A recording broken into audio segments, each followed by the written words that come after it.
It was BC's first feature film, and it disappeared without ever becoming a hit. 90 years ago, filmmaker Arthur David Keane began work on a project where he filmed, wrote the script, edited, and financed his $125,000 production.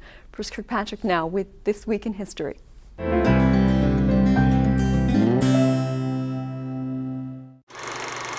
Dominion Day 1914 and the streets of Lillooet were full of dust and hollering and horses. It's part of a film made by Arthur David Keane, who 10 years later would go on to be the first BC filmmaker to make a feature film with this Western Pictures company. Keane was known as the Cowboy Cameraman. He was a cowboy, a rodeo cowboy, and he organized rodeos and did all kinds of outdoors work. But then he got interested in photography and started making films around 1914.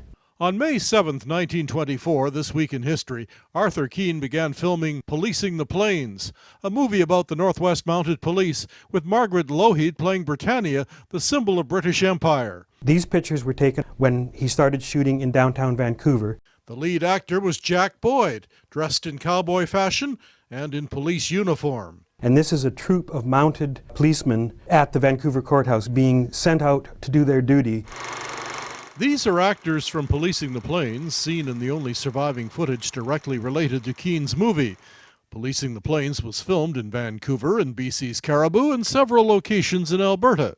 This particular sequence shows the RCMP and their dealings with Sitting Bull, when Sitting Bull escaped to Canada after the massacre at Little Bighorn. Policing the Plains premiered in Toronto in December 1927 for just 6 days. It never went into general release because the distribution chains were controlled by the American studios and they didn't want Canadian films in their theaters. The film took over 3 years to make. It ran into all kinds of financial problems. The only known copy of Keane's movie was believed to have been destroyed in a fire in Ontario in 1967. Arthur David Keane made other films for the BC government and commercial interests, often about rodeos, races, and cowboys. The military, too. Troops seen here training at Camp Comox in 1916.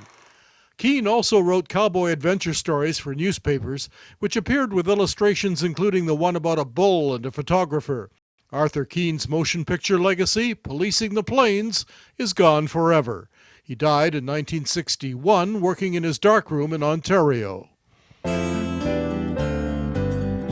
This Week in History, brought to you by the Royal BC Museum, bringing British Columbia's stories together.